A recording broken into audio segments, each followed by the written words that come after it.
À 8h17, Maud Descamps est avec nous pour décrypter l'actualité ce mardi 7 mai. L'actu, c'est le Ramadan qui a commencé hier à l'aube, je crois. Exactement. Et qui concerne quand même énormément de fidèles dans le monde. Près de 2 milliards, non? Oui, c'est ça, 1,8 milliard de 800 fidèles millions. un peu partout dans le monde, y compris en France. Et en France, la date du Ramadan a été décidée par le Conseil français du culte musulman. Ça s'est décidé le week-end dernier. Ça s'appelle la nuit du doute. Les représentants donc, des musulmans de France se réunissent et décident de la date. Nous, on s'est calé en fait en France sur l'Arabie Saoudite et le Qatar. On a les mêmes dates de Ramadan, mais ça peut varier parfois d'une journée. C'est pas voilà, une date fixe. Ça dépend de la lune, tout simplement. Voilà. Et donc, le Ramadan va durer 1 mois et s'achèvera avec une grande fête pour la rupture du jeûne qui s'appelle l'Aïd el-Fitr. Oui, parce que le Ramadan, c'est une période de jeûne très important pour les musulmans. C'est même un des 5 piliers de l'islam. Exactement. Il y a 5 piliers dans l'islam. Le Ramadan, c'est le mois de la charité, mais il y a aussi ce qu'on appelle la shahada. Ça, c'est la principale profession de foi de l'islam. Il y a aussi les 5 prières quotidiennes.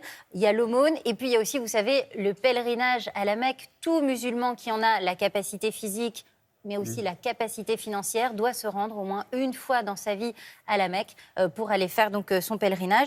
Et donc le mois du Ramadan, on a souvent tendance à dire que c'est le mois du jeûne, mais ça n'est pas que ça, c'est aussi un mois de partage, c'est un mois de charité, c'est vraiment un grand moment de communion pour toute la communauté musulmane. De quand ça date, le Ramadan? Alors, il faut distinguer le mot Ramadan du rituel. Le mot Ramadan, en arabe, ça veut dire grande chaleur. Et donc, ça désigne le 9e mois du calendrier lunaire, du calendrier de l'islam.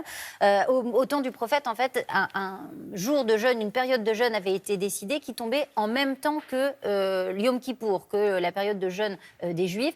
Sauf que les communautés, les querelles entre les communautés ont fait qu'on a choisi un autre moment de jeûne pour un autre moment d'abstinence pour les musulmans. Et donc, finalement, ça a été choisi au moment du 9e mois du calendrier lunaire, donc au moment du mois de Ramadan.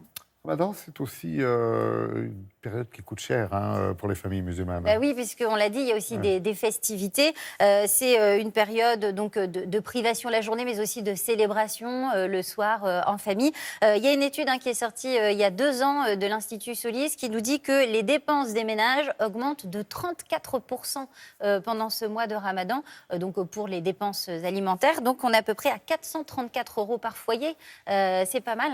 Et évidemment, autour du Ramadan, comme autour de Pâques, comme autour de Noël, il y a maintenant de plus en plus de marketing, puisque les marques essaient évidemment de profiter de cette aubaine pour essayer de vendre toujours un petit peu plus. Alors le Ramadan, il faut le savoir, vous le savez, vous aussi bien sûr, c'est une période très très très fatigante pour les travailleurs musulmans. Est-ce que, je ne sais pas si ça existe, est-ce que les employeurs ont prévu des choses, la loi même justement pour aménager les horaires? Eh bien non, le droit français ne prévoit rien. La seule disposition, en tout cas la seule loi sur laquelle vous pourriez vous appuyer éventuellement, c'est le droit à ne pas être discriminé. Tout simplement, on ne peut pas vous renvoyer, on ne peut pas vous forcer à prendre des congés si vous faites le Ramadan. Donc il n'y a pas de loi, il n'y a pas de disposition. C'est à vous tout simplement de négocier avec votre employeur pour demander à avoir des horaires aménagés. Je pense à cette période, cette année, le Ramadan tombe au moment où les journées sont assez longues. Donc, c'est évidemment le moment de négocier éventuellement des horaires. Merci beaucoup, Maud Descamps.